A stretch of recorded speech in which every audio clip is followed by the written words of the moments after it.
여러분, 통장에 있는 돈, 그 가치를 지켜주는 게 뭘까요? 한국은행? 금리정책? 아닙니다.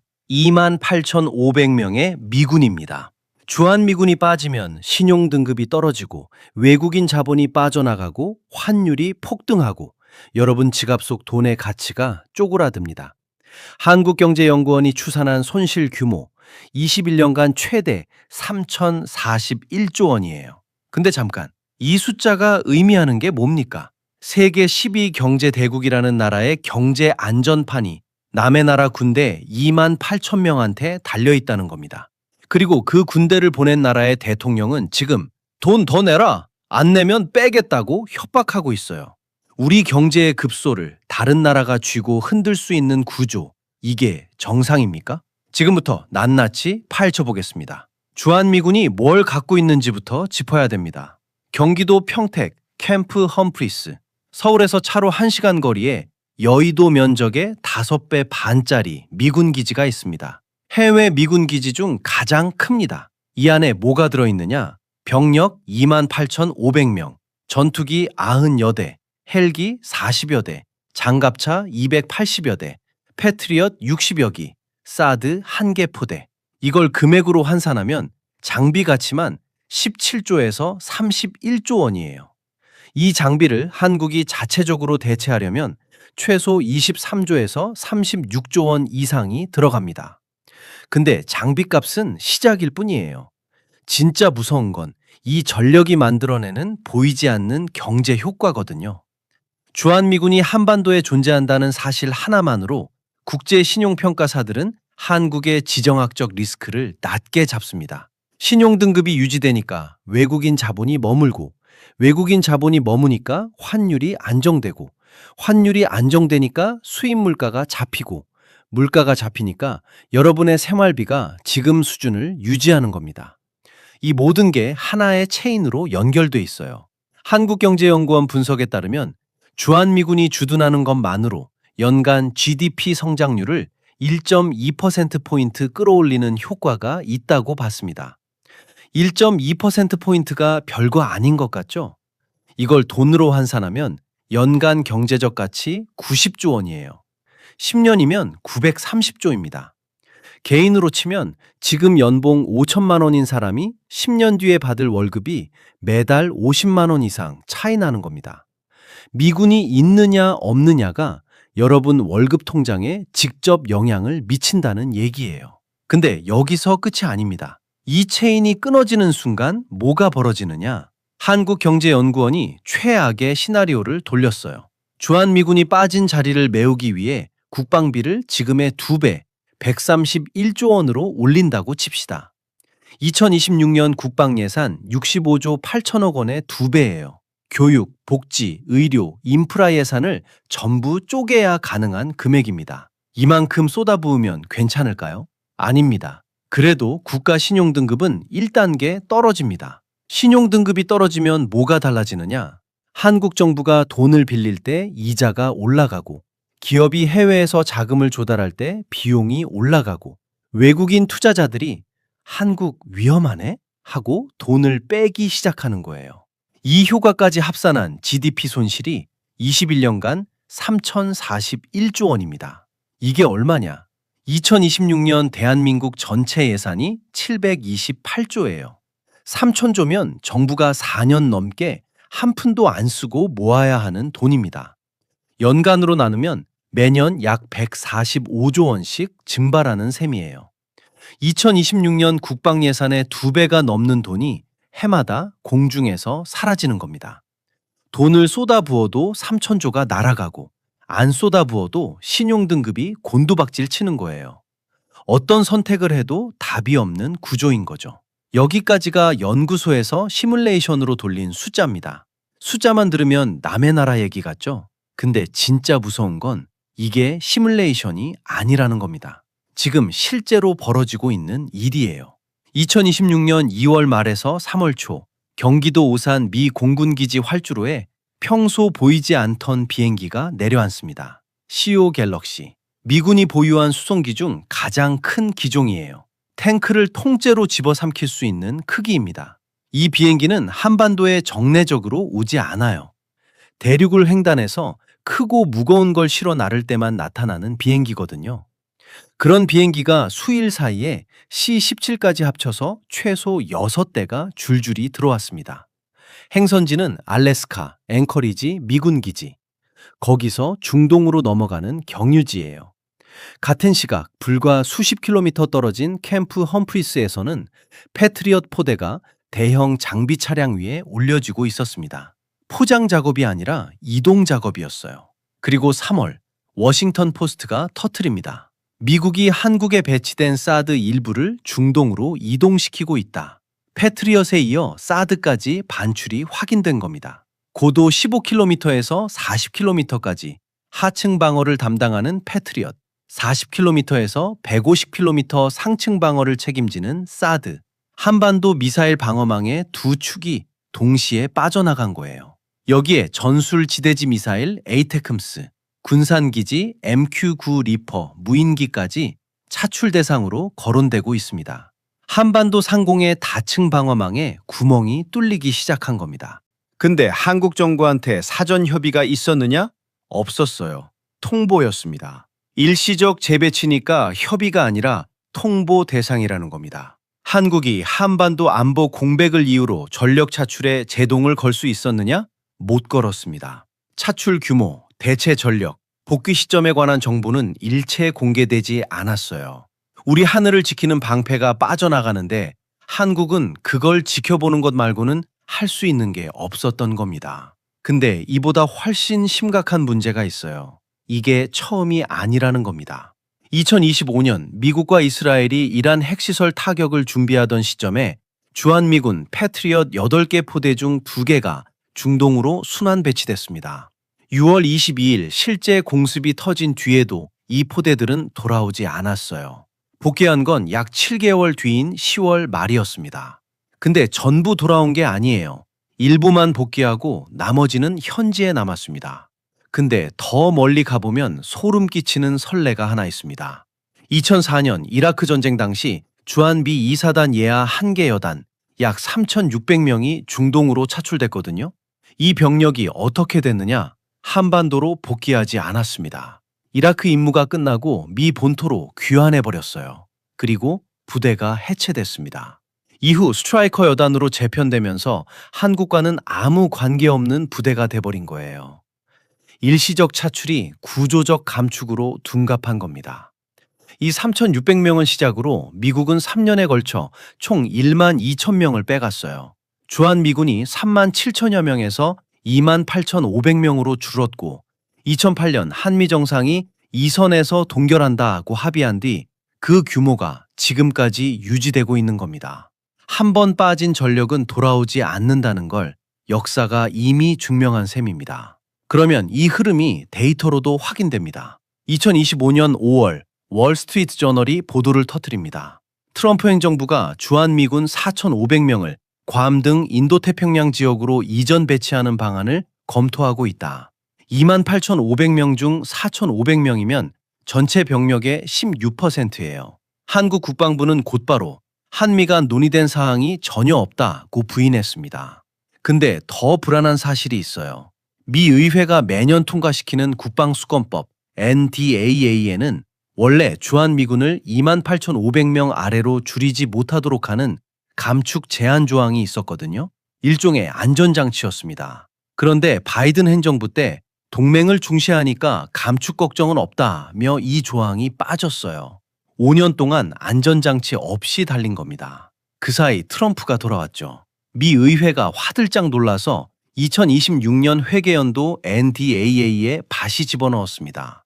5년 만에 부활한 거예요. 근데 이게 진짜 안전장치가 되느냐? NDAA는 예산 사용을 제한하는 거지 대통령의 군 통수권을 막는 법이 아니거든요. 트럼프가 예산 없이 재배치한다고 하면 법적으로 막을 수 있는 수단이 제한적이에요. 근데 같은 시간 완전히 다른 얘기가 나오고 있었어요.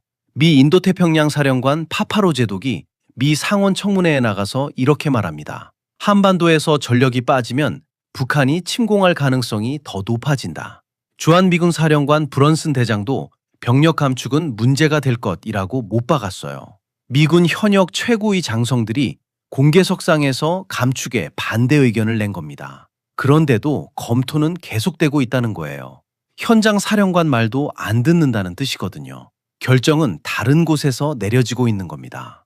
여기서 한 발짝 물러서 전체 그림을 보면 이건 단순한 병력 재배치가 아닙니다. 콜비라는 이름을 기억해 두세요. 엘브리지 콜비.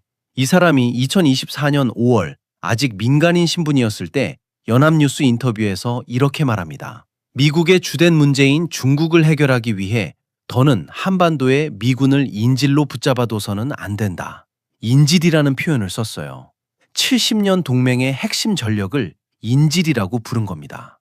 그리고 이 사람이 트럼프 2기에서 국방부 정책 차관에 앉았습니다. 말만 하던 사람이 실제로 국방 전략을 설계하는 자리에 간 거예요. 2026년 1월 발표된 새 국방 전략에 그의 생각이 그대로 박혔습니다. 한국이 북한의 재래식 전력 위협 방어에 주된 책임을 져야 한다. 같은 달 콜비가 직접 서울에 날아왔어요. 한국 국방부 장관을 만나서 이 입장을 전달했습니다. 한마디로 북한은 니네가 알아서 막으라는 겁니다. 미국은 중국에 집중하겠다는 거예요. 미국 입장에서 주한미군은 한국을 지키는 방패가 아니라 중국을 견제하는 체스말인 겁니다. 그리고 그 체스말을 한반도에 묶어둘 이유가 없다는 판단을 내린 거예요. 이게 빈말이 아니라는 증거가 있습니다. 트럼프 1기 때 백악관 국가안보부장관이었던 존 볼턴의 회고록에 이런 대목이 나와요. 트럼프가 참모들에게 50억 달러를 못 받으면 한국에서 미군을 전부 빼라고 직접 지시했다는 겁니다. 에스퍼 전 국방장관도 자신의 회고록에서 트럼프가 회의 때마다 주한미군 완전 철수를 주장했다. 내가 사직하지 않은 이유 중 하나가 그걸 막기 위해서였다고 증언했어요. 그때는 참모진이 막았어요. 근데 지금 트럼프 곁에는 그걸 막을 사람이 없습니다. 오히려 콜비처럼 그 방향을 밀어붙이는 사람이 전략을 짜고 있는 거예요. 근데 이게 왜 이렇게 된 건지 추적해보면 답이 나옵니다. 트럼프는 처음부터 한국을 머니 머신이라고 불렀어요. 2024년 대선 유세 때 한 말입니다. 내가 백악관에 있었으면 한국은 연간 100억 달러를 냈을 것이다. 우리 돈으로 약 13조 7천억 원이에요. 2026년 한국이 실제로 내는 방위비 분담금이 1조 5,192억 원이거든요. 9배를 내라는 겁니다. 근데 이 사람의 압박 방식을 보면 소름이 돋아요. 2025년 7월 7일 트럼프가 이재명 대통령에게 서한을 보냅니다. 8월 1일부터 한국산 제품에 상호 관세 25%를 부과하겠다. 한국이 협상에 나서자 15%로 깎아줬어요. 관대한 것처럼 보이죠? 근데 그 서한을 보낸 바로 다음 날 한국은 100억 달러를 내야 한다고 쏘아붙인 겁니다. 타이밍이 우연이겠습니까? 관세로 목을 조른 다음 숨 좀 쉬게 해주는 척하면서 방위비 청구서를 내미는 거예요. 한쪽 손으로는 수출기를 틀어막고 다른 손으로는 안보를 흔드는 거예요. 이게 동맹입니까? 이건 거래입니다. 그리고 그 거래에서 한국이 을의 위치에 놓인 이유가 뭐냐? 우리 경제의 안전판을 미군한테 맡겨놨기 때문이에요. 결국 이 모든 게 동시에 겹친 겁니다. 손가락을 꼽아보겠습니다. 첫째, 미국은 새 국방 전략에서 한국이 북한을 알아서 막으라고 공식 선언했습니다. 둘째, 패트리엇과 사드가 실제로 중동으로 빠지고 있습니다. 셋째, 4,500명 감축안이 여전히 테이블 위에 올라가 있습니다. 넷째, 트럼프는 방위비를 9배로 올리라고 압박하고 있습니다. 이 네 가지 중 하나만 터져도 뉴스 속보감이에요. 근데 네 개가 동시에 진행되고 있는 겁니다. 하나하나 떼어놓으면 관리 가능한 이슈처럼 보여요. 근데 이게 한꺼번에 겹치면 한국 경제를 떠받치고 있는 지정학적 안전판이 통째로 흔들리는 상황이 되는 거거든요. 근데 여기서 우리가 진짜 봐야 할 건 따로 있습니다. 이 구조가 왜 이렇게 위험해졌느냐? 미국이 변한 게 아니에요. 미국은 원래 이랬습니다. 자국 이익에 따라 주한미군을 카드로 써왔어요. 변한 건 한국을 둘러싼 안보 환경입니다. 북한의 핵무기 보유량이 폭증했거든요. 2025년 기준 북한이 보유한 핵무기 최대 150발로 추정됩니다. 기존 추정치의 3배예요. 핵탄두 200발 분량의 핵물질을 확보한 것으로 보이고 재래식 탄도와 핵탄두를 탑재할 수 있는 탄도 및 순항미사일은 1000발 이상이에요. 2040년이면 핵무기 429발까지 늘어난다는 분석도 나왔습니다. 미사일을 쏠 수 있는 이동식 발사대도 100기 이상 보유하고 있어요. 한마디로 북한은 이미 실질적 핵 보유국이 된 겁니다. 이 상황에서 주한미군이 빠지면 뭐가 달라지느냐? 미국의 핵우산이 걷히는 겁니다. 핵으로 위협하는 나라 앞에서 재래식 무기만으로 버텨야 하는 상황이 되는 거예요. 한국 군사력이 세계 5위라고 하지만 핵무기를 빼고 매긴 순위는 의미가 없거든요. 연합뉴스 인터뷰에서 한 안보 전문가가 이렇게 말했습니다. 미국 없으면 한국군은 북한군 상대가 안 된다. 핵무기 때문에. 그러면 한국이 스스로 지키면 되지 않느냐? 이 질문을 진지하게 따져봐야 합니다. 첫 번째 열쇠는 독자 방공망입니다. 한국도 손 놓고 있던 건 아니에요. 한국형 패트리엇이라 불리는 천공2, 그리고 그보다 더 높은 고도에서 탄도미사일을 잡는 LSAM까지 개발했습니다. 천공2는 진짜 대단합니다. UAE에 수출된 천공2가 2026년 초 이란의 대규모 미사일 공습을 실전에서 막아냈거든요.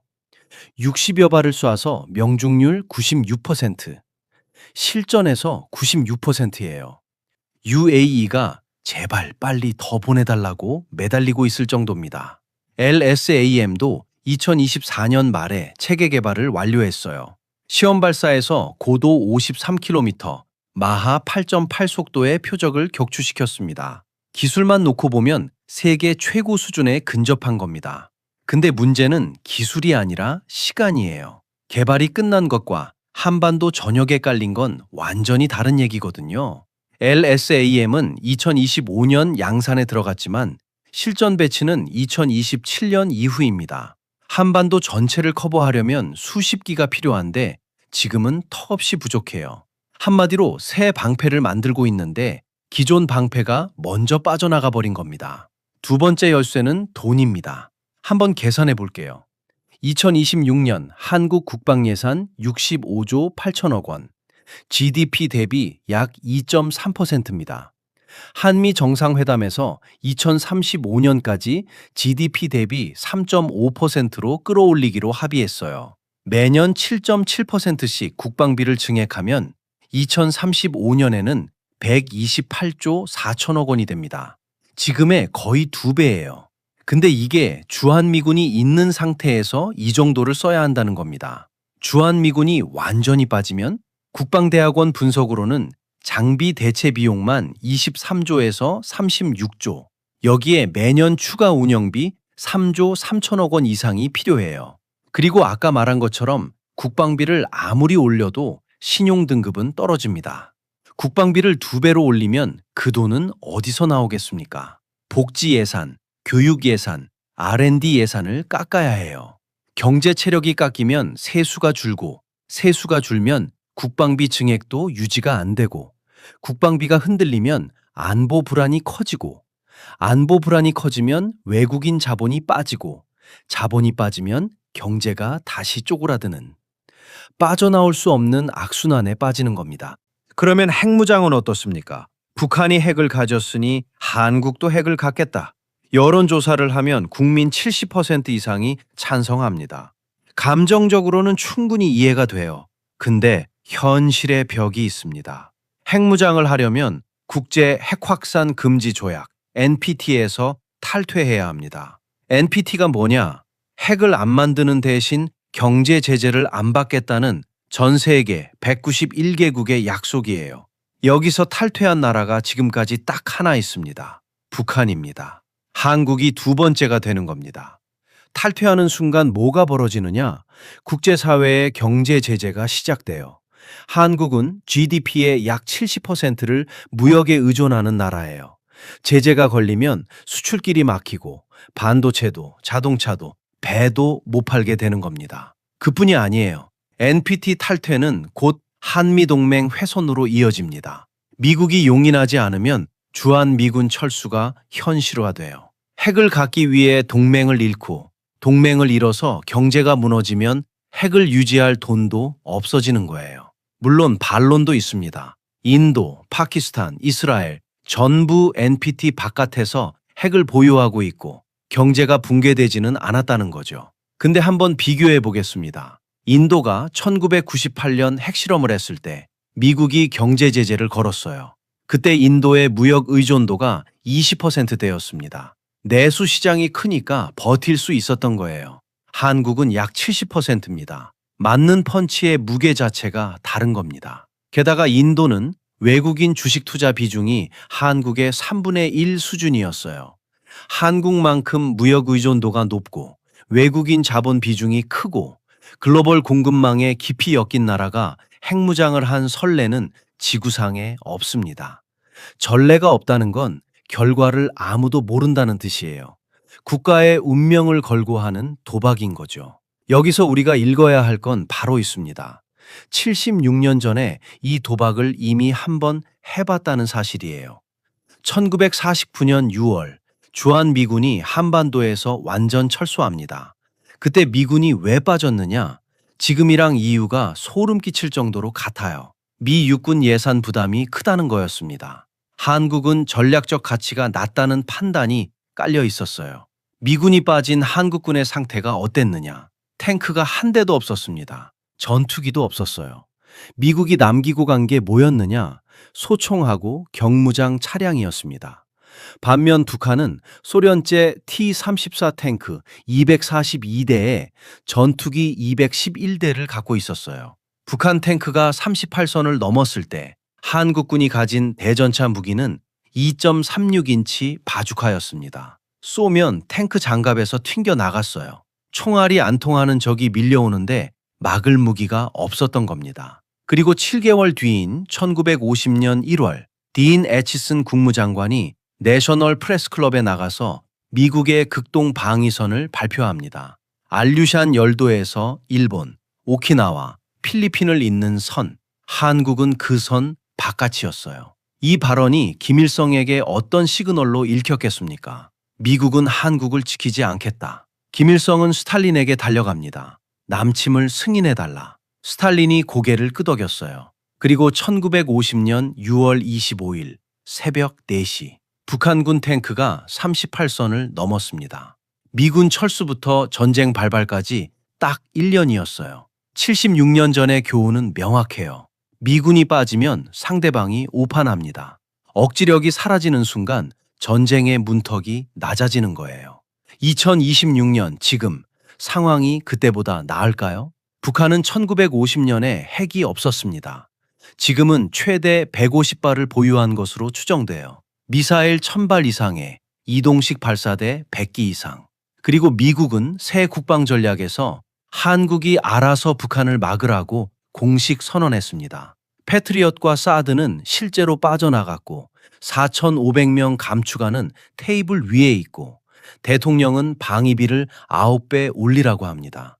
그런데 한국은 독자 방공망은 아직 미완성이고 핵무장은 경제 자살 행위에 가깝고 국방비를 2배로 올려도 3천조 손실을 막을 수 없는 구조에 갇혀 있어요. 결국 이 이야기의 핵심은 이겁니다. 참고로 미국이 한미 동맹에서 얻는 경제적 가치가 얼마나 되느냐.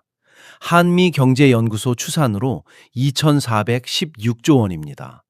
한반도에서 전쟁이 나면 미국이 감당해야 할 전쟁 비용과 세계 경제 손실을 전부 합친 금액이에요. 동맹이 깨지면 미국도 그만큼 잃는다는 뜻입니다.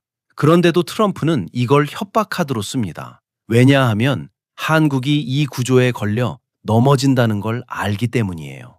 미군이 있어서 감사한 게 아니라 미군 하나에 경제가 흔들리는 이 구조를 70년 넘게 방치해온 게 진짜 문제라는 겁니다. 미국은 언제든 자국 이익에 따라 주한미군을 카드로 씁니다. 닉슨 때도 그랬고 카터 때도 그랬고 트럼프 1기 때도 그랬고 지금도 그러고 있어요. 달라진 건 미국이 아니라 한국을 둘러싼 환경입니다.